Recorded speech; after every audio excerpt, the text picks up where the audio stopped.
Olá pessoal, aqui é o Ney Meziar e eu estou gravando esse vídeo hoje para esclarecer uma dúvida que tem sido muito corriqueira, que é a diferença entre efeito nocebo e backfire effect. Vou dar um exemplo do que seria o efeito nocebo. O efeito nocebo é como um placebo do mal.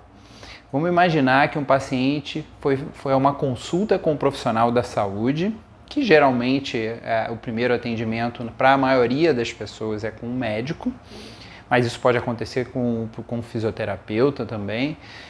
E o profissional deu uma olhada, né? Primeiro pode ter prescrito uma ressonância magnética numa crise de dor lombar sem sinais de dor radicular ou radiculopatia e que poderia ter sido evitada essa ressonância, mas foi prescrita a ressonância, o paciente fez a ressonância, levou o resultado e o profissional da saúde olhou para aquela ressonância e disse: nossa, tua coluna parece uma coluna de uma pessoa de 80 anos, acho melhor você nunca mais correr, ou nunca mais jogar futebol, ou nunca mais jogar tênis.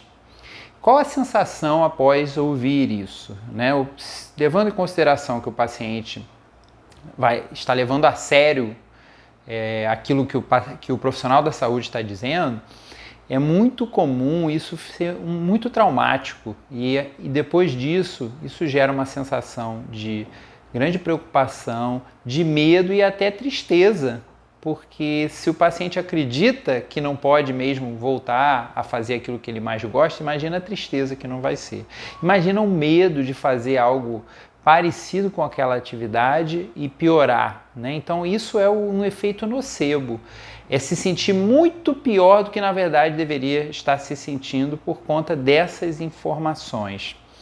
Isso é comum, por exemplo, pessoas que tomam estatinas para tentar baixar o colesterol ruim, e elas têm alguns estudos que mostram que as pessoas têm a tendência a dizerem que estão tendo um monte de efeitos com esse remédio, que na verdade é muito mais um efeito nocebo, né, do que qualquer outra coisa, porque quando foi comparado com um placebo do mesmo remédio, as pessoas também relataram a mesma sensação, né? Só o fato de acreditar que está tomando um remédio que pode dar um efeito ruim, elas acabam sentindo. Isso é o efeito nocebo.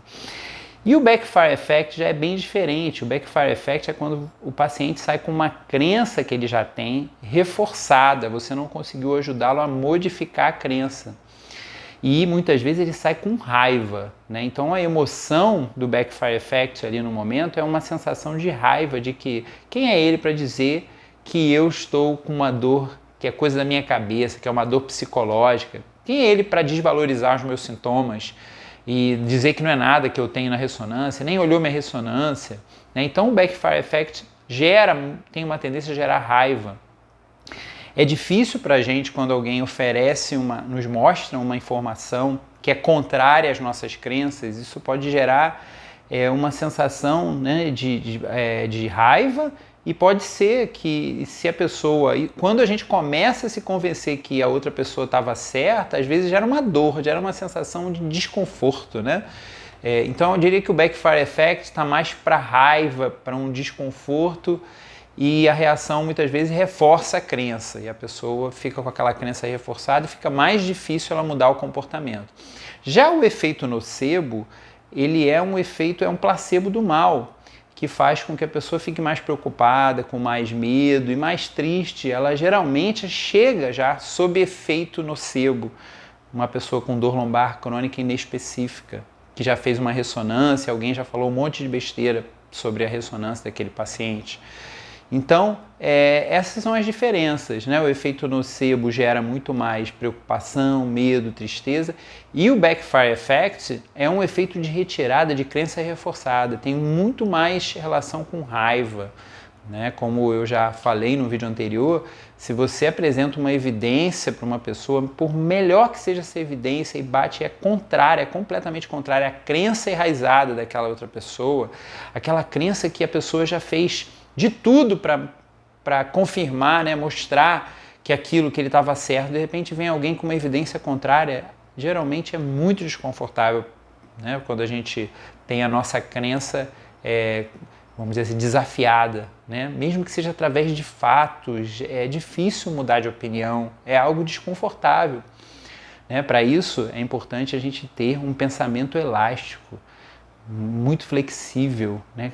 Que a gente possa rever sempre as nossas crenças. Eu acho que isso é uma coisa interessante para a gente evitar de ter um backfire effect a todo momento quando alguém vem com um questionamento, nos questiona. Eu acho que é legal o questionamento, gera reflexão, eu acho que é muito importante.